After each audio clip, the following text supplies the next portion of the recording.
and we can clearly see where the sniper is. Then when you get to that reverse shot and he pushes in, that is a cliche, Gene. I mean, when I saw that push, I was so disappointed in Kubrick. This whole sequence is taken right out of absolutely routine grade B Republic World War II war movies of guys running out there to try to save their buddy and somebody else shooting at them. I have never felt a kill in a movie quite like that, ever, in any Vietnam film. Not in Apocalypse Now, not in The Deer Hunter. Not like that. Not like that. Well, then in that case, you're going to love The Late Show because they have kills like that every night in black and white starring John Wayne, starting about midnight. But they don't have movies like this film, Full Metal Jacket. I disagree. Okay. And I disagree particularly about the part that you like. Well, that's just one scene. I like the whole film. It's full of great scenes.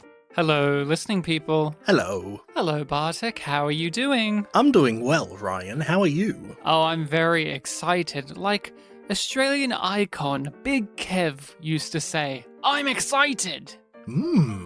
That's Bartek's reply. You're definitely excited then. Do you remember Big Kev at all? Kind of. You've brought him up a bunch. I'm like, How could you forget the great fat pizza joke about Big Kev? He's having sex and goes, I'm excited. Yep, you've talked about this a lot. And yet you haven't learned. So we're here today on our show Spit and Polish because we're both spitting young gentlemen here that are both Polish, and we're going to present to you our show Pictures Powwow, where we talk about a movie that has come recommended. We talk about it, we get into the details, we give our thoughts and opinions and feelings on the movie, and a certain someone recommends a movie each time. Bartek was the one that gave us this recommendation. At the end of this episode, I'll tell you all what my recommendation for next week is. And then after me, you, the listening people, recommend a movie and we do it. And we have a list of films with people's recommendations, but we would love to get more from you, especially some older movies too, since this year is the year of classic older cinema. That's French for cinema, Bartek. Cinema. Okay. That's how they say it over in La France. That's short for the France. And here I was just calling it cinema. That's correct. Cinema, because the E after something changes the pronunciation. Well, that's how the English say it. Yeah. The cinema. And then they say, I'm sorry. They also as well. They also say that HOLE is pronounced whole. Oh, well, good for them. But we are here today That's a snowman reference. Yeah, oh, yes. I was just going to let it skate on by. Starring Joshua Peck, who was in a Christopher Nolan movie. That's Snow Day, Ryan. Oh, that's Snow Day. Snowman. Oh, God. You mentioned before that which stars an Oscar-winning, and I just list someone else. That Scorsese was going to direct that one. I was looking up someone who's in the film we're talking about today, and they were apparently in Oppenheimer as well. Oh, yes. Many people. The lead guy, I think. Yeah, Matthew Modine. Yeah. You mentioned before that we're Polish, and you mentioned 2 episodes ago that we're number 1 on a list. Mm-hmm. I didn't bring it up last week, but I really, really like how it's not top 15 Polish podcasts, but top 15 Poland podcasts. Yes, we are the Poland podcast. We are the number 1 Poland podcast. But enough fannying about, Bartek. How about you tell us all the film you recommended? Sure. So for this episode, we are doing the 1987 Stanley Kubrick film Full Metal Jacket. And if you have not seen Full Metal Jacket, it is a pretty seminal and iconic piece of work, one of the staples of the Vietnam War movie. It is with the famous drill instructor that made Ali Ermey a personality, so much so that it codified the archetype. It codified the archetype and gave him a career that never ended. Think about this. Without having seen the movie, pretty much any child has a reference point to it because of Toy Story.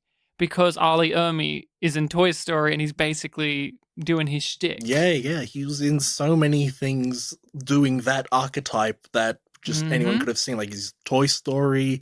I think later on he did like a SpongeBob Prison Warden. That was the same thing. Did he ever do The Simpsons? It feels like he should have, but I can't recall if he ever did do it. But he was in. Now we'll get into the movie proper in a moment, but just to go on the Ali Ermey train, I would highly suggest people check out Fletch 2 with Ali Ermey. He gives a fantastic performance, one of the most underrated comedic performances of that era, in which he plays a televangelist. Ooh. And he is great in it. He did go on to become a good actor, not just doing this archetype. Like, he's good at doing this. He was in Man of the House, right? Yeah, and he's very good at playing different types of authority figures. But Fletch too, he's a slimy piece of shit televangelist. He's great in it. But the story of Full Metal Jacket, well, depends who you ask. Like, people will focus on certain parts of the film to describe it, and because it's very much broken into two parts. And it's a thing that, pop culture, like more modern wise, not around the time the film came out, is a thing that a lot of people who haven't seen the film but are interested in it don't necessarily realize what the structure of the film is in terms of like its first act and its second act, which even goes into my history of the film, where, I didn't know that the film has like, there's the training arc at the beginning, the basic training, where you have Ali Ermey, and then after that, the rest of the film is them at the Vietnam War. Exactly. To answer, Ali Ermey was in The Simpsons as Colonel Happablap in the episode where, I'm pretty sure it's the one where Sideshow Bob takes over a blimp and is going to activate a bomb. But you're right about the Full Metal Jacket's act structure. It catches people off guard who haven't seen the movie, because I think a lot of people know it as like this big, epic war film, and if anything else, they know about the training. They know about the drill instructor, they know about Ali Ermey, and they know a few things here and there. It's something where, I've seen this movie many times over before. I'm a fan of Stanley Kubrick. I enjoy his works. Some of them mean a lot to me. I love Dr. Strangelove. I love A Clockwork Orange. I like this one very much so. It's very quotable, and you often forget, or at least I do, I forget, like, oh, this is the movie where that quote came from. Like, even down to the, love you long time, sucky sucky. Like, that's this movie. Yeah, okay, great. Get some. Yeah. That, so many moments here, but I cannot really recall the first time I watched this in comparison to some other Kubrick films, because Stanley Kubrick movies, outside of something like Doctor Strangelove, honestly, and maybe one or two others, a lot of them are like, you have to be a certain age to watch them. Like, my parents had them on videotapes, and they were R-rated, and you can't watch them until you're older. And there was like this forbidden fruit temptation of like, oh, I really do want to watch A Clockwork Orange, but I'm only 11. So there was that kind of thrill to them when growing up. So I have a vivid memory of watching certain ones for the first time because I finally got to pop that cherry, so to speak. But with this one, it's kind of blurred for me, because I think growing up, I've just seen a lot of war story movies just here and there, whether they were playing on TV or we had them in our collection of movies, or mum and dad would just watch them, or so on and so forth.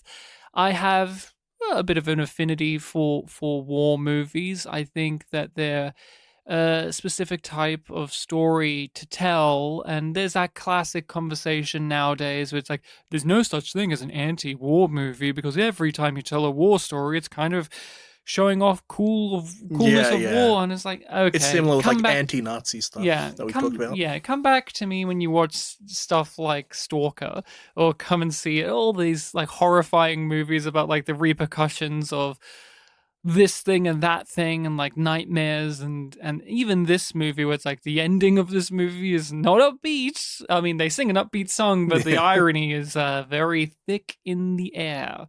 But Bartek, why did you recommend this, and what's been your dynamic with it over the years? Sure. So, very similar actually to the Tenacious D movie that we did last year. I was very familiar with Ali Ermey as the drill instructor thanks to like internet soundboards Like, obviously, he's a very quotable character. He has a lot of great lines, and someone made a soundboard out of that with all his great lines. And, just watching the film, I'm like, oh, yep, I remember all these quotes. I've seen prank calls where they've used the soundboard. So it was always a film in the back of my mind of like, oh, I want to check that film out one day. And one day it happened to be on TV when I was in Poland. It's the only time I've ever been to Krakow or Krakow. And it was either the night of or the night before I went to the Auschwitz Museum. Oh, good. So there's that association there of like, oh yeah, I've World War II thing and then Vietnam War thing. And yeah, just really keen to check it out. Like, oh, I'll watch this. We've got time at night where we sleep. And it wasn't until the end of this film for this viewing that I remember, like, oh yeah, my dad watched it with me because I remember we talked about the Mickey Mouse thing. And yeah, I didn't know about the structure thing that I mentioned before. I just thought like, oh yeah, this is like the basic training movie. So that caught me off guard. And so I'd only seen it that one time. And I think because it did catch me off guard and like that first half made a bigger impact on me, the second half kind of felt like, oh yeah, and then some other stuff happened. And as I've grown up and thought about the film a little bit more based on that one viewing, I thought, oh, I need to give that second half like a more fair shake, going into the film knowing about it and what it does and actually trying to connect it more to what the first half was doing so that I can appreciate it as a cohesive whole. And then, I recommended for the podcast, like, yeah, let's get around to doing that. A question I ask, just because when you have talked about seeing movies in Poland before, a lector is involved sometimes. A thing that Poland, for those who haven't listened to the podcast before and don't know, it's one of their favorite things. One of our favorite things. Basically, it's a person that narrates over a movie in a different language for Polish people. Think about when you watch the news and they are talking over foreign diplomats, that type of thing. But for a feature-length movie, did this have a lector? I don't think it did. It probably just had Polish subtitles. Okay. I just wanted to hear the lector just dryly say steers and queers. Just say all the lines. I find Full Metal Jacket to be weird, in this weird zone of comforting and confronting, because that first half, you get into the rhythm of it. It's very meticulous. It's very classic Kubrick. Like you feel like you're watching this beautiful diorama be made in front of you, and there's like almost this melodic, comfortable feel to it. There's humor to be had from not just the drill instructor, but you got Joker himself cracking wise every once in a while, and you just get the feel for this thing that we can relate to, yet it's still a foreign concept. Like, oh, they're in buildings that we can understand, but like you and I and most people watching this don't go through the boot camp environment. But the film uses so much detail that it feels understandable, and so I get comfortable in it. But then you get these spikes in that first half of these very confronting things that all, in the end, crescendos into one of the best sequences of the movie in terms of how just it grabs you by the shoulders and says, war is hell, this is going to be a rough time for you going forward.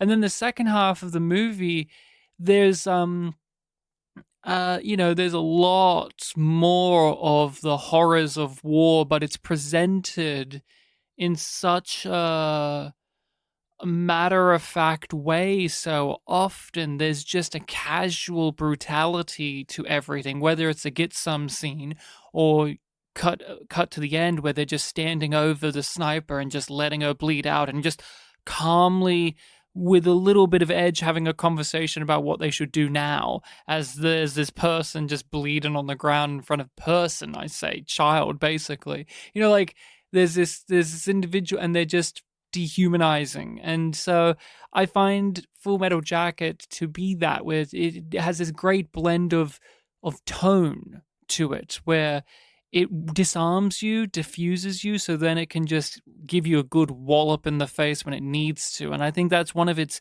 big strengths, and one of the reasons why I don't get hung up on like the first bit and the second bit, because I see people talk about like they have a preference for the first half or the second half, and you even go back to reviews of the time feeling it's disjointed or too much of like one vignette and another vignette.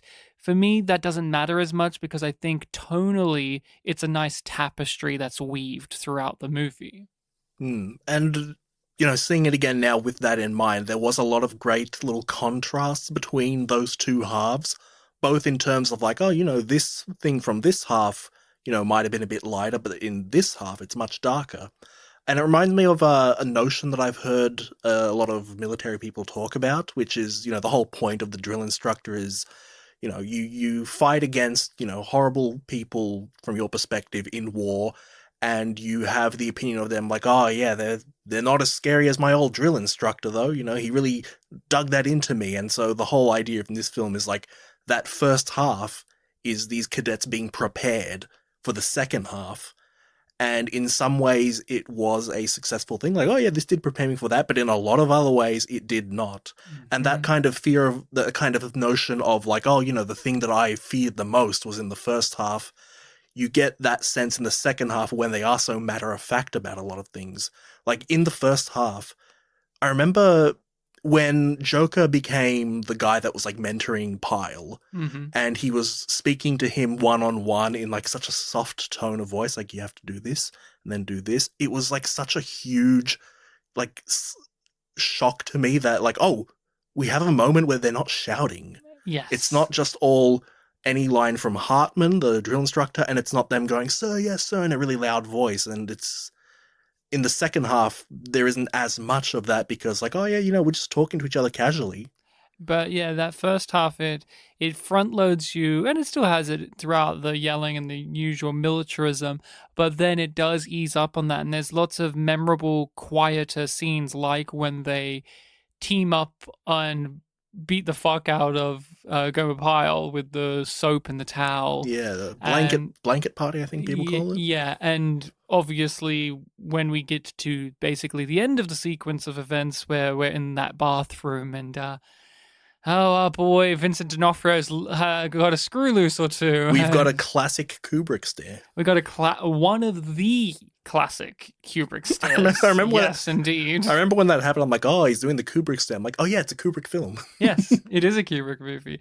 But I thought too, talking about like the nice contrasts and comparisons, that scene where they all like tie Pyle down and they beat him up with the towels and the soap and all the blanket party. And I like how there's that hesitation from Joker to do it, but then once he does, he just fully unloads. He just does it so many more times than anyone else, and there's that frustration.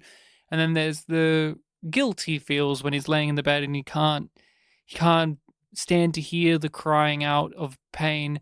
And then you cut to the end where he's in a similar but more dire situation in which he has to pull the trigger and kill this person that's just laying there bleeding out on the ground.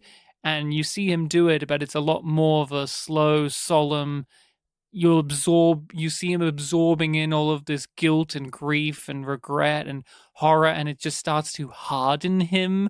And then you get to the end of the movie where there's just another faceless silhouette in the crowd singing along to one of the Mickey Mouse song and all of that, and it's just like, oh, good. It actually makes me think not as ludicrous, but like Starship Troopers has a kind of similar thing that goes on with their main character. It's like the end of that movie does something fun with him, but that's much more satirical and over the top. But yeah, I was glad that we, came back to Kubrick. We've done a couple of his movies on the pod. Now this is the third one.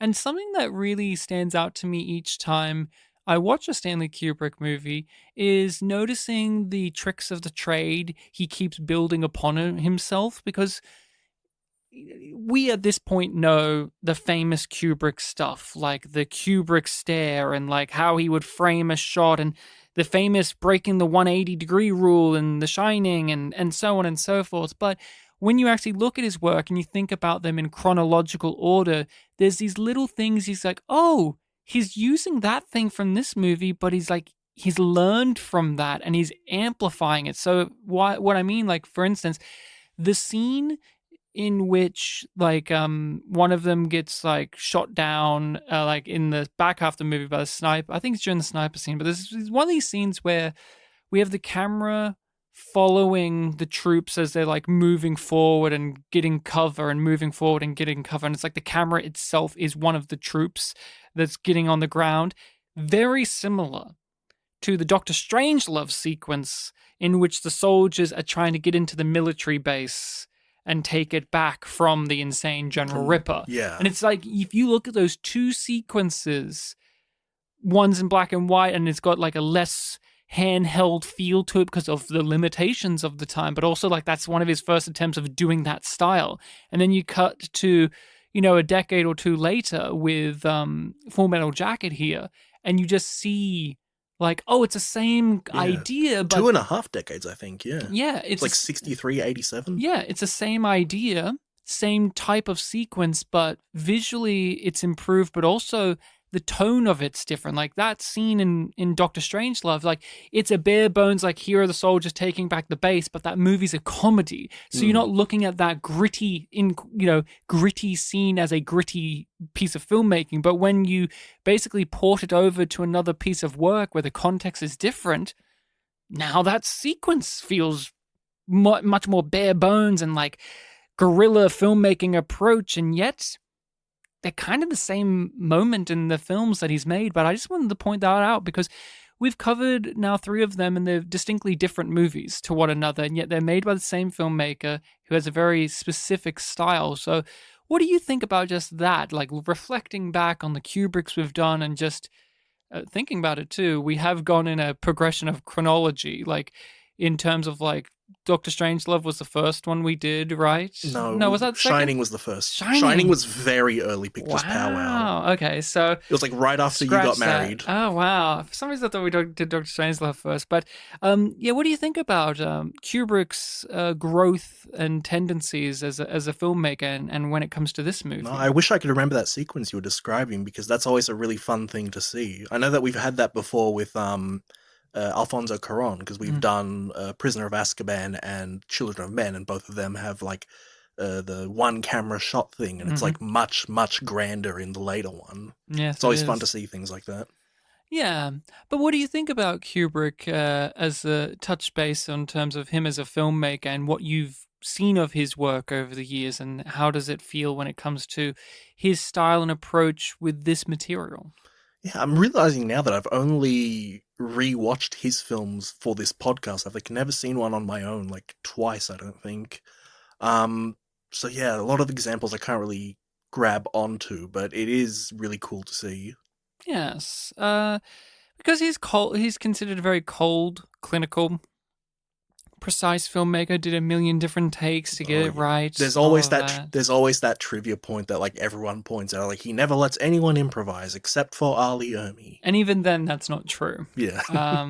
in terms of that, the improvisation was he let Ali tell him weird nuances and phrases, and then they would write it all down and figure it out and then word it through. I think like one of the few times was Ali Ermey the reach around, like in the midst of a scene he gave the famous like, you know, reach around line, and then Kubrick had to ask him what does that mean, because Kubrick's like a nice little British man.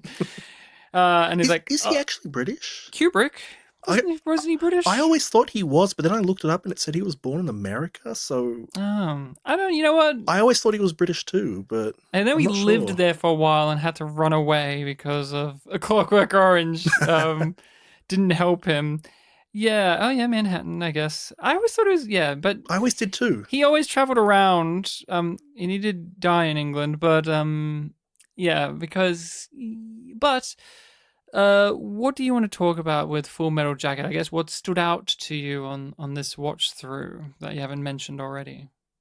Yeah, it was a lot of the contrast things were the things that stood out to me. Another one is that, you know, very early in the Vietnam War section of the film, we have, you know, Joker's become a war reporter, or like a Stars and Stripes reporter. And he has that scene with like the rest of his team and his captain there. and just seeing the dynamic of, like, the people equal to rank with him and the person that's superior to him, how much more casual it is there. And you get a lot of really great, like, little dialogue with them where it's like, oh, we gotta change up this dialogue here to make it a bit more, propaganda-y. Can't make it search and destroy anymore. It has to be like sweep and clear or something. Yeah. And like just a casual thing of like, oh, get an upskirt shot of this lady when she visits us, but don't make it subtle. Anne Margaret. That's right, Anne Margaret. You know who Anne Margaret is? We've had her on the podcast. Oh, what did we have her on? She was the mother in Tommy. Right. Mm-hmm. Tommy. Where she had the famous sequence with the baked beans, where she gets sprayed with like a whole fire hose of baked beans and rolls around on the floor. Remember that in Tommy? No. Wow, we need to rewatch Tommy. Huh? I like Tommy, so I'd like to rewatch it. That was like an insane musical number. Yeah. No, that was a great film. But yeah, just seeing all of that play out, and even just like on a visual level, like as scary as a lot of the stuff in the the basic training segment was, it's like that segment, everything's a lot more cleaner and pristine, and then Vietnam War, very dirty and gritty. There was even a trivia point about like, if it was a nice clear day, Stanley Kubrick wouldn't record, or film rather. And also Anne Margaret was in Old Dogs, a film we covered on the podcast. Okay. So that's funny.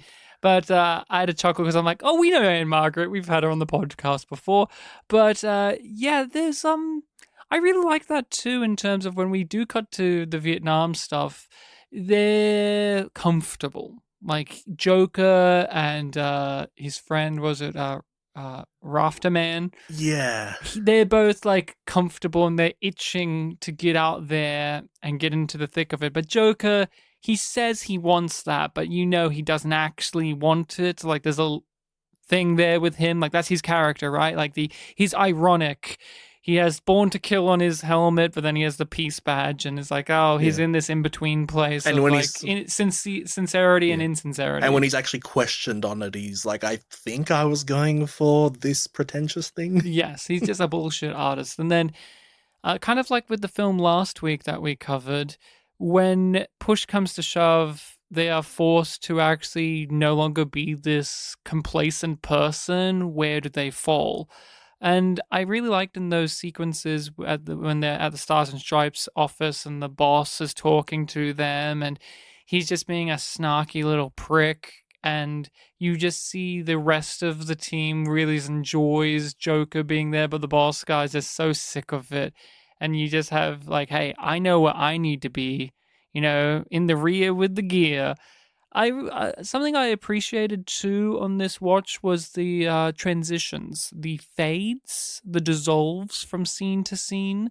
We had a lot of cross fades and dissolves from bit to bit, where you're now watching a scene and the character's face from the previous scene is still lingering and it's slowly fading away. One of the moments I liked with that was when the soldiers at the barracks were like doing the marching run, where they're singing the song or whatever, and it slowly fades and we now get the numbers of the target practice, and like the numbers are neatly above the heads of people, and then we're just now at the target practice and they're just shooting off their guns and all of that. I thought that was a great visual. There's a lot of stylistic things like that where these dissolves go on forever, but it adds to this ethereal quality that I feel with the movie, for even from the boot camp sequences, but especially when we get to Vietnam, where the landscape is already very dreamlike and foggy and misty, and then you add these crossfades and dissolves over it, and it just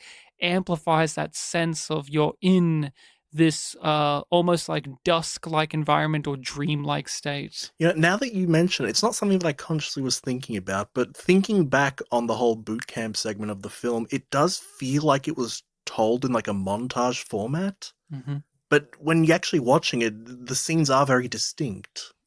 They're memorable and they build upon each other, but they aren't pronouncing straight away because there is no main character for a long time at the start of this. Yeah. I think I was reading upon Kubrick loved technology, of course. He loved the advances of film technology with lenses. This was also the first of his films edited on a computer, rather than just the traditional way of doing it. So there's that to consider as well. But one of the lenses he got was for the boot camp sequences, in which it made everyone in focus. So that way it felt like no one was a special individual in those scenes, and only by the end do we really get the sense like Joker's going to be more the proper one. But I definitely remember when I first watched the film and Joker became the main character in the Vietnam stuff. I was like, oh, okay, him. But you get that slow build of that. Since we're talking about the boot camp sequence of events, let's just dive into it a bit more. A lot of it is about this tragic tale of a man being pushed over the edge. He falls down, and the group turning against him. And we get the drill instructor. He has this belief system. And you see this belief system start to be perverted because he himself is kind of a bad leader, where his belief is, I need you all unified to hate me. That's how teamwork is built. Yeah, if you hate me, you'll learn more. You'll hate me, you learn more. But he perverts that and makes it deflected over to Pyle. And so everyone hates him. But he is not an authority figure. He is not above them. He is equal to them. And so it completely ruins the dynamic that they're supposed to have as a cohesive team. And he's already considered lesser than because of his weight and his, mental capabilities. And I thought that was something that just leapt out on this watch through of just like the drill instructor. Hartman says, here's my belief. And we see this in a lot of military stories, or like even in other tales. Like I love the TV show Scrubs, and like the head doctor, Dr. Kelso, my favorite. You see in his flashback episode, he comes to that realization of like, all of my employees need a unified front, and to do that, they need someone to hate. I'll be that person. And yet Hartman, at some point along the way, loses the thread of that, and it just goes to Pyle. Yeah, there's a lot of interesting stuff to read online, or like throughout historical reviews of the film, where it's analyzing like who Hartman is and like where he kind of went wrong. Where a lot of people think like, oh yeah, he's just like an average drill instructor, but then you have Ali Ermey, who was a drill instructor, saying like, oh no, he's meant to be a failure of one because he doesn't stick to the things that you have to keep in mind. Like, you're not meant to single out someone like that, push them to, an abusive point. And also, part of your job as a drill instructor is to find out if someone who's there is not actually fit to serve. And there are all of these, like, red flags that... Obvious red flags. Yeah, obvious red flags that Pyle is raising up, and he's not catching them. And it even goes to... who are the two role models of Marines that he used? He used two guys who went rogue and used their skills to kill civilians. I did not remember that part, so watching I didn't know who the first guy was. It was Whitlam or something like that. But the second guy he brought up was Ali, that's him. Lee Harvey Oswald. And yes. it takes a little while for him to get to the point. He's basically like, lecturing everyone like a teacher. Like, who knows who this guy is? Da-da-da-da-da-da. Who knows Lee Harvey Oswald? Everyone knows that one. Guy gives an answer, and he's making the point about like, yes, he fired 3 shots from this, with this difficult type of spot gun. with this type of gun. 2 of them hit, 1 of them was a headshot. And the final conclusive point was, and he learned that in the Marines, and that was like a really good, record to set. So it's not vilifying him at all. It's just like saying he had impressive skills. And that sets everything up for the rest of the movie when it comes to the boot camp section, where it's like, well, now we're teaching one of our guys to become a weapon in that way. Yeah, and presenting it a lot as, this is preparing you for war, your brotherhood, everyone who's going to be a Marine is your brother, you have to be together. But then when they actually get to the war, it's very different. I like when we hear of a filmmaker with such a cachet and prestige like Stanley Kubrick, one who's infamous for his style and reputation and behavior. When they kind of go uncharacteristically off book in a way to that with Full Metal Jacket with Ali Ermey, where it's like the thing is, Ali Ermey wasn't really an actor. He was kind of getting into it, but he was just like he was just this guy. And he was like their military advisor person. He was meant to just advise the guy who originally was cast. And then he handed in a videotape that's an insane tape of him swearing off all of these things for like 15 minutes while having like tennis balls and oranges thrown at him without ever stopping and repeating any of it. And it's absolutely, or the left side of his body is mainly doesn't move a lot in the movie because he had a car crash like just before filming. And the story, I love the story. He was flipped over and he was going to pass out, and he didn't because he refused to. I read that too. He refused to pass out. His manly willpower. His willpower, and that is important. And he flicked the lights on and he got rescued. But like, I just love he refused to. And like, that's his character. That's him. He was this guy. I forgot. He was this guy. Great to read. And so to hear someone like Stanley Kubrick go off book and say, I'm not going to hire an actor, a well-known actor, or I'm going to hire this guy because he is this guy. And then being trustworthy enough to let Ali Ermey give him the rundown of like, this is how this works, this is how this works, this is what the language we use for this, to have all of these iconic lines now just spew from Ali Ermey, and then Stanley Kubrick writes them down. Think back to when we did Doctor Strangelove and how he had to manipulate and gaslight and fuck over I forget his name. Yeah. I'm forgetting, but that actor to give like the hammiest performance in the movie as the general. Do it the way you want to do it, and then we'll do a silly take, and then use the silly takes. Yeah, exactly. And it's like, oh, what a piece of shit. But for some reason with Ali Ermey, he was just like, all right, you've proven yourself. Unlike George C. Scott, one of the greatest actors of all time, Stanley Kubrick's like, someone who's pretty green, as an actor. Like Vincent D'Onofrio, this was his first big movie as well. Vincent D'Onofrio was like, oh, I always thought of Ali Ermey as like pretty green because he was still new as an actor, but like he was that guy. But just Stanley Kubrick being like, here's the keys to the car, buddy. Off you go. Like, it's great. And you can just feel that he brought in a lot of his expertise. There was a really good trivia point that was, I think it was literally his first scene where he's first talking to everyone. He hits Joker, he does the steers and queers to Cowboy.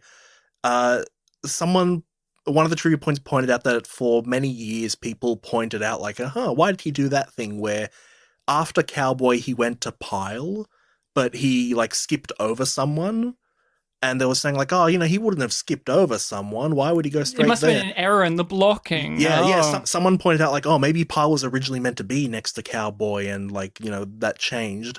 But Ali Ermey, I think sometime last decade, pointed out in an interview like, no, that was deliberate. When we were drill instructors, we would like skip over people sometimes to throw them off guard. Mm-hmm. Like, we didn't want them to be complacent and like, now it's going to go to me, and then now it's my turn now. Shit. Yeah, I like that. Nice attention to detail that doesn't wag. It's like notice in your face. It's not dragging you to see what we did there. It's just something blink of an eye. Oh, that's a fun little thing. Vincent D'Onofrio, Pyle. Great actor, one of my favorite actors. I love him. Every time I see him in something, I'm always pleased. He always delivers. I must admit, as a child growing up, I knew him for two things in particular. Law & Order, Criminal Intent. He was Gorin, which was like their version of Sherlock Holmes, and he was brilliant in that series. But Men in Black, of course. More.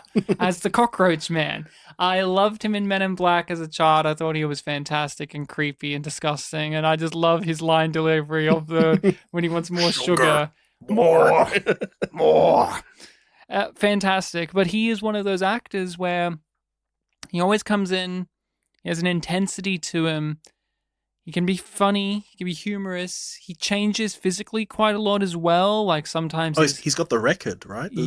For like most weight gained. Maybe. I mean, maybe at this time. I don't know if that's still the case. I mean, apparently it is. Still? Okay. Yeah. Apparently he broke the record, which was set previously by another film we've done on the podcast, Raging Bull. Oh, interesting. I didn't think about that. Yeah, he beat Robert De Niro's record by, I can't remember how much, and apparently it's still standing for most weight gained for a role. That's cool. I didn't even... Yeah, because I just assumed all these method actors running around, there would be someone who would have outdone him by now. But, Vincent, he's always one of those guys who brings a certain intensity to a role, and you see him in this, and you feel for him. You feel for him because his character's clearly got some kind of, mental handicap of some sort, but here he is. He's a weapon. He's meat. He's just there to be on the front lines, and they're going to use him even though they've broken him beyond the means, and he's going to snap. They're going to keep using him. And one of the classic signs that like Arleomi's character is not a great drill instructor or a failure is when confronted in a situation where a guy has a loaded weapon at the ready, his course of action is just to walk up and yell at him some more. Well, he starts by speaking the softest he's ever spoken in the film, but then when that doesn't work, yes, get back to yelling. He only knows two methods: be quiet or yell. There's nothing else in between. He doesn't try to empathize. He doesn't try to talk him down. He's more just startled at first, like the softness in his voice is being startled that this is the case. Joker Joker's tone is even like, "Sir, it is my duty to report to you that he does in fact have a loaded weapon, sir." A Full Metal Jacket. Title drop. Title drop was given. What were some of your things that you want to talk about during the whole boot camp sequence or with Pyle? Because he's a major thrust of the first half of the movie and then he's gone. Yeah, he's just a character you can really, really sympathize with because, the things that he's gone through, it's just straight up bullying. He looks different from everyone else. He's clearly like overweight. He's clearly slow on the uptake, and he is very clearly just not fit for duty. But he's just pushed to a breaking point. You have that scene later on where like he's at the target practice and the drill sergeant mentions like, "Oh, we finally found something you're good at." And from basically around that point on, he's just like completely changed. You see him get darker. We mentioned before he's got like the really intense Kubrick stare. The way he speaks is different. It's very just like word, Full Metal Jacket. He starts talking to himself and his gun. Yes, and you can see like Joker's noticing all this stuff, but tells Cowboy about it, and Cowboy's just like, they'll get rid of him soon enough. Yeah. They think, he's clearly broken. They'll figure it out. Yeah, apparently there's a lot of people analyzing that first half of the film, trying to point out like who's most responsible for everything going wrong, and the people who say that it's Joker is like, he didn't report it to anyone when he's like noticing all of these very subtle things. Like Vincent Pyle is next to him muttering and he can hear it. He works with him one-on-one, so he's got like the best gauge on like his mental deterioration. He also did beat him up as well. Exactly. There is a level of it. But the thing, too, to really grapple with, and you think about this with most war movies and war situations, is how much do you feel for a story about people who are killers? Because the first half is really emphasizing that you're no longer people, you are weapons, you are killers, you are born to kill, is on his helmet. And we see Pyle become the perfect soldier for them because he becomes this emotionless killer. And then it turns against them. Like, that's the part that's wrong. It didn't matter to the US at that time or in this movie if he was mentally compromised or damaged. It was just he fit what we needed. He got molded and crafted into what we needed. And then we've seen the second half of the movie when they're no longer in the structured environment of a boot camp. All of those people can just run around free and they're considered heroes in quotations. Yeah. So obviously the film doesn't think so, but either get some guy or animal, and they got these freaks out there just running around, or hey, take a picture with my best friend, and then it's just a corpse of one of the enemy. Yeah, that was one of the most impactful moments for me. You mentioned Animal there, Animal Mother. Trippy kept bringing up that there's some book someone wrote that analyzed this film, and they had the interpretation that if Gomapal lived, he would have become like Animal Mother. Yeah, I guess so. Animal Mother is such a unique character too, because he is one of the few that doesn't even try that often to do the we're doing it because we're American heroes. He's like, fuck that shit. That doesn't even matter. We're just here to slaughter, right? It's like, he is honest in what they are doing here and what he is supposed to be doing here. So, like, although he's a disgusting character, like, how disgusted can you be by him in comparison to the other people in the scenario we are in, where they are like Joker or Cowboy or the guy on the helicopter, where they're like deluding themselves or putting on these fake guys of like, well, we're doing this for something. Animal Mother just doesn't pretend. Yeah, he just says it straight up what they're actually here, which is to do despicable shit. Yeah, I don't fully agree with that interpretation that like, oh, this is what Gomapal would have become, because Animal Mother does just seem so, yeah, I know the deal. Mm-hmm. That's bullshit. No, we're here to kill, and I enjoy it. Yeah, and so like, although that's a bad thing, I find him a relatable character in the sense of like, oh, finally, someone that isn't, using falsehoods or niceties or this language to make it all flowery or what they're doing. He just says, this is what we're here to do. And I'm not going to sugarcoat it for you. And he's a dangerous member of the team. Like he runs out there, and he's the reason that they have to go after the sniper. And you could argue he's the reason that Cowboy dies in the long run, and on it goes. But I also like Cowboy. I like that he looks like a nerd, but he's also jacked and scary. He reminds me so much of the main character from Poltergeist. Oh, I see. He reminds me of a Millhouse, honestly. Like, he's just this nerdy little dweeb boy, but then, like, he's actually crazy in this. Like, they're all crazy. Well, he's from Texas, Ryan. I actually do think I like the second half more on this watch. I love the first half. I love the boot camp stuff. But I think that is just nice table, like, that's just a nice table that we're setting stuff up on, and now the second half is the meal that we are here to eat. I just love the atmosphere of it. I love the almost, for a war movie, and like in the second half we're in the thick of it. I like that it had such a almost slice of life quality to these things. Like, we're just walking around and now we're in this little scenario, and the scene that impacted you with like, oh, come here, take my picture, and just, it's a horrifying scene, but what makes it so horrifying is just how quietly it's played by the movie itself. It's just, there it is. Yeah, that's literally the ending of a scene where it's like, oh, hey, we're reuniting, meet my, platoon, meet all the characters. And then he's the enemy that we're, it's his birthday. Oh, good. Yeah, that was a really, really good scene for me. I enjoyed that. So yeah, he's Joker's just joined up with, that crew, him and the photographer friend who I've already... Rafterman, yes. Who, that actor apparently died just like 2 weeks ago. Yes, only recently. And his last role was in an episode of the spin-off series of Babylon 5, Crusade. Oh. So there you are. There you go. But yeah, he's like, oh, you want to take a good picture? Take a picture of my friend here. And he takes off the hat, and it's a dead Vietnamese guy. And he has this whole speech about, like, he basically has reverence for the enemy and talking about how they're the greatest people and they're the best people, like, worth shooting. And when we go home, we won't have anyone like them. And it's, yeah, this mix of reverence and, showing how affected the situation has made this guy. I think he's the guy whose name is Crazy. Yes, of course it is. There is that and he had some sort of accent that I couldn't quite do. He's like American mixed with Irish or something.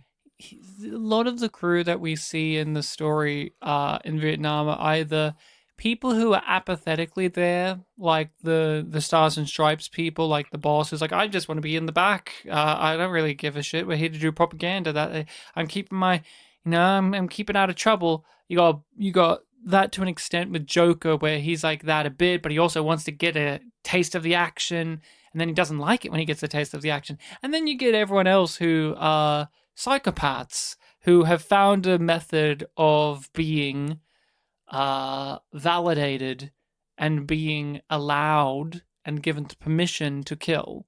And that's like a lot. Even like Rafterman, he's like constantly wanting to. And then at the end, he's the one that blasts up the sniper real good. And he's fucking thrilled by it. He's like yelling and screaming and having a grand old time. And for the majority of the film, he's almost like the innocent that you don't want their soul corrupted because Joker demands it. Yeah, he feels like, oh, he's the rookie that's really keen to go to war and he's going to have the tragic death.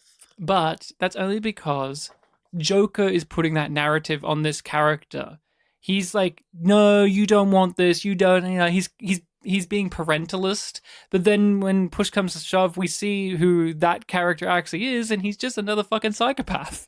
He's just another one of them. And then it's just Joker by the end of the movie who's left, and well, we see him have to give up that shred of his soul and do the humane thing in quotations question marks. Mercy kill. Mercy kill. Doesn't feel very merciful the way that the film shows it. The situation is it's being put on him because the others want her to rot. Yes, but he wants it to be done in a different way. But then, well, if you want that, you do it, and you see, responsibility. I say I want it, but I don't actually there's a lot want of it. Again, another thing like built up in the first half, paid off in the second, kind of, is I think like the first lines Joker has is like, why do you want to join the Marines? Like, I want to be a killer, sir. Oh, you're a killer? Yes, sir. Yes, sir. Show me your face. Yeah, and then in the second half there are a lot of characters who are what he was saying he was. And then by the end, he gets to be a killer in the way that, it doesn't feel good, but by the end, he's just another one of them. Just a part of the crew, just waltzing through this hellscape terrain that they aren't from. They're just here to get it done. What do you think of the whole sniper sequence of events? Because that is what we kind of really end things on. It's a big elongated sequence, but it's not like it's a tense thing. It's not your typical war movie thing. It was like, and the final bit is like some big action-packed sequence where the tanks have come in and the landmines are going off, the mortars, and this and that. It's very dramatic, but while watching it, I didn't really realize that this was the climax of the film. Mm-hmm.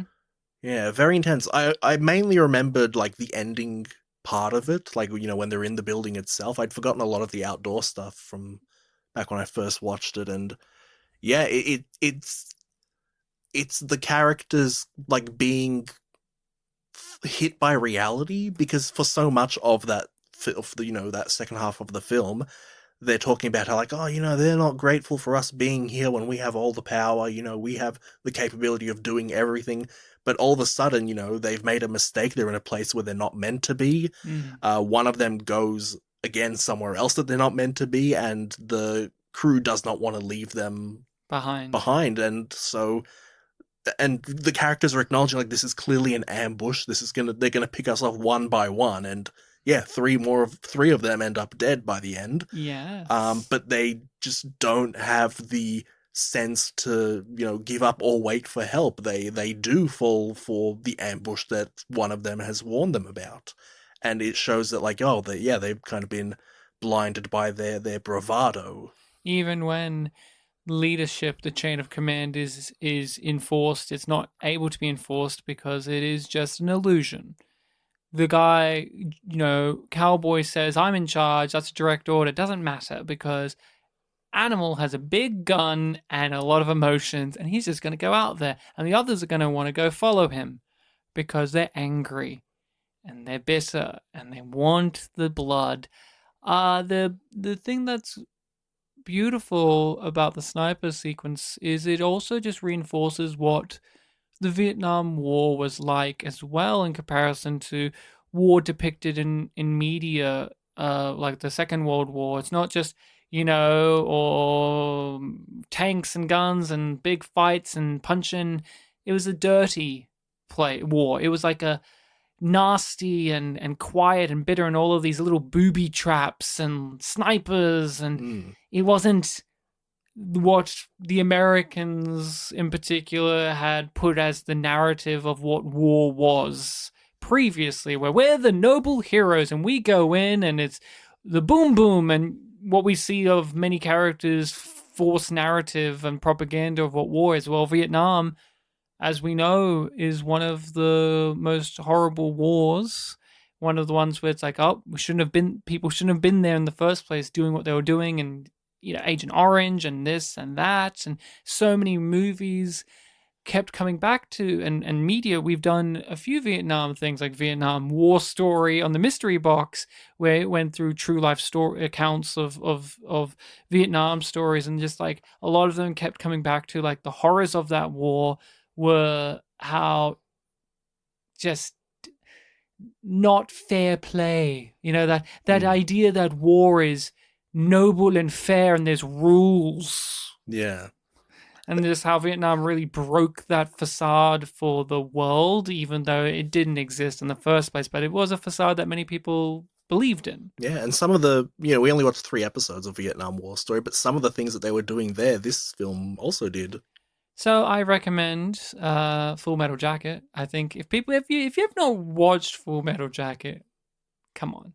What are you doing? Come on, get on to it. You listen to us talk about it. You gotta watch it. If you haven't watched it in a while, give it a watch too, because the music fucking slaps. Like, a lot of good music. A lot of great music, a lot of ironic, weird choices of music, like the Bird's a Word and ending with the Mickey Mouse song, and the Stones play, and it's very good. The music is... Mickey Mouse theme? Yes, the music is very solid. Diegetic, that one is. Diegetic, yeah, they sing that one. They do sing that. Yeah, especially, I recommend it too, especially if you, know that it's got the 2-part structure. Yeah, check it out. You're not even going to be thrown off by, that as like a surprise reveal. And it's not too long. The movie, I think, has a very good pacing. Yeah, to it's just shy of 2 hours, but I really didn't feel it. Before we shuffle off and hear my recommendation, what do you think about at the time, like with people like Roger Ebert and Siskel? But at the time, it was such a divisive movie. Like, it was a very polarizing movie, even though Stanley Kubrick was one of the best acclaimed directors. I feel like it is so interesting, like how now when we look back, it's always like, that really did divide people that way, because then iconic classic movies to us, they've earned their place, they've cemented themselves. But when Full Metal Jacket came out, it really did just leave people staggered back in a way where people really hated it or people really liked it. What do you feel about that when we look back on it now, where it is? It is interesting. Like, Siskel loved it, and Ebert had enough problems with it to give it a thumbs down. Yes. Which they had a bit of a small fight on the show when reviewing it, which was funny. But yeah, I can definitely see that still being the case now with people who might check it out for the first time. Like, again, for myself, when I first watched the film, I didn't really take in too much of the second half after I finished watching it. It was like, oh man, that was a really great first half, and second half, yeah, it was all right. And over the, what is it now, 13 years since that first viewing, I have always thought, yeah, I need to check that out and actually give it a fair shake, see what merits it actually has as a cohesive whole. And, maybe people checking it out for the first time would also have a similar experience to what I had. I always wonder, even with well-known filmmakers, when you see a new movie, what is the gauge that one has, accurately speaking, of if this is going to be considered a masterpiece or seminal work or not? Like, when they watched this, Siskel was like, this is going to live on. This is going to be more meaningful than Platoon, which for some it is more meaningful than Platoon, me being one of them. But then Siskel being like, no, Ebert. Oh, Ebert, sorry. Ebert being like, nope, this is fine. It's not anything memorable. It won't last. He said it was, a lot of his points were like, this is cliche, it's been done before, it's unoriginal. It's like World War II movies, he said. Yeah. Yeah, I always think about that. Like when I see a new movie and I'm like, oh, this is a good movie, but will it be like, what's the last movie I saw that was new that I was like, now that's a masterpiece, and then it actually will be? I don't know. Like it's something I think about from time to time because it's just fun to think about. Like when I first moved to Melbourne, one of the first movies I saw, one of the early movies I saw here in a cinema that's a suburb or two away from where I live now, was The Artist, which was the movie that everyone was sucking the dick of, and it got all of the awards. Best Picture. And I saw it, and I thought, oh, okay, it was fine. And I only think about it now as a movie that everyone liked at the time, but no one talks about. I was literally, because I have a DVD copy of that, and when I was thinking of films to pick, I was like, oh, the Artist would be an interesting one since we're doing classic year, and that's a film that is throwback to classic year. But yeah, it is just one of many films, even Best Picture winners, that people really haven't talked about it since, its heyday. But I am recommending the next movie, and we are going back in time. Yes, we are, but not as far back as when we did M. We're going to 1949 with the film Late Spring, which is a Japanese movie. And it is not one I've seen before, but it is one that I've been meaning to watch. It's by the same director as Tokyo Story, which is quite an acclaimed movie as well, but one I have not watched either. But I wanted to go to Late Spring because that's the one a little bit before Tokyo Story. So I wanted to see this filmmaker for the first time, see one that's a pretty acclaimed movie of theirs, but not the big one yet. Who's the filmmaker? The filmmaker is his last name is Ozu, or Ozu. And then first name is you're better at the Japanese names than I am. So do you want me to look at it? Yeah, sure. If you want to have a read for me, you're the Japan man. I'm the weeb. You are the weeb. Yasujiro Ozu. Yes. So I've never watched any of his films before, but he's been on the watch list of like, oh, I want to watch more classic foreign films, but not always go to, like, we've done, Japanese classic films with Rashomon before, but I wanted to go to somebody else. And so we'll be talking about Late Spring next time on the podcast. So looking forward to it. Make sure to tune on in. Of course, we'll be watching this in the original Japanese, so keep that in mind.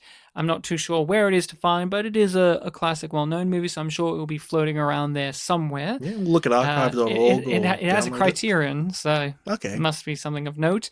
But thank you all so much for listening to our discussions. If you want to recommend a movie or give us your thoughts on things we have said here today, you can hit us up on social medias, Spit and Polish Presents, or email us directly over at... The email is spitandpolished@gmail.com. We did not say it on air, but we said it before. Full Metal Jacket is culturally important. It's inspired many things, but a character in particular that is important that we haven't said, Metal Gear Solid related. Yep, we've talked about Metal Gear Solid a lot over the years, just in passing, because it is such a cinematically inspired product. It's a video game from PlayStation 1. And yeah, a big thing that it took from Full Metal Jacket in that original game was the character Sniper Wolf. A lot of the climax of this film was taken as inspiration. Like even the death scene, like, this is very direct. Yes, or Meryl being used as bait, and if you don't, they just keep shooting her. I thought about that when you said, oh yeah, don't forget Metal Gear Solid right before we recorded, and I instantly thought of like, oh yeah, the annoying bit of the game where if you don't hurry the fuck up, she just keeps getting shot. Yes, so turn around immediately and leave the room. Turn around so that she won't get shot. But thank you all so much for listening. Remember to be kind to each other, and you may not know, but I was curious, what was Poland's deal when it came to the Vietnam War? Do you know? Like, what were they doing in relation to that? If you go back and listen to our War Story episode, I don't know much about the Vietnam War, to be honest, so... Would they have been on the Vietnamese side because I guess Poland at that time was a communist state? Or, like, under the communist boot? Well, was a lot of the world involved with the Vietnam War? I mean, many people were, like, groups were. It wasn't just the US. I mean, we got involved. Australia got involved. The famous All the Way with LBJ. I just wonder because, you know, even if they weren't, I was curious because I don't know the dynamic of Poland in relation to, because I know Poland around that time was under the Russians. Yes. And so since the whole thing about the Vietnamese thing was about the communists taking over, I wonder what Poland did during that time. If they were just sitting by the sidelines, or if they were just not involved, or if because they were part of the Soviet stuff, if they were helping funnel or aid the Vietnamese or whatnot. I really don't know. I was just curious since we are both Polish and we're talking about a Vietnam War story yet again. I was just wondering if either of us had any information, and I really don't. While you were talking, I was just glancing through like the Wikipedia page that's titled Poland-Vietnam relations, and a lot of it is saying that like there are a lot of parallels between the two. Like they've gone through very similar experiences. Some Poles have fought for Vietnam's independence, with the most well-known and only historically confirmed example being Stefan Kubiak, Polish soldier in the People's Army of Vietnam, who became a decorated veteran due to his exploits during the First Indochina War. Okay, that's not. There you go. We're getting some information. Well, how about we read up on this and maybe we can give a little report next time when we talk about late spring. Yeah, as soon as you mention that, I get to the during the Vietnam War paragraph. During the Vietnam War, Poland gave them... Polish diplomats in North Vietnam collaborated with Italian diplomats in South Vietnam in order to seek peace and end the Vietnam War. Oh, good. They were just doing diplomacy shit. I guess, yeah. Interesting, yeah. Sorry, one last thing to ask.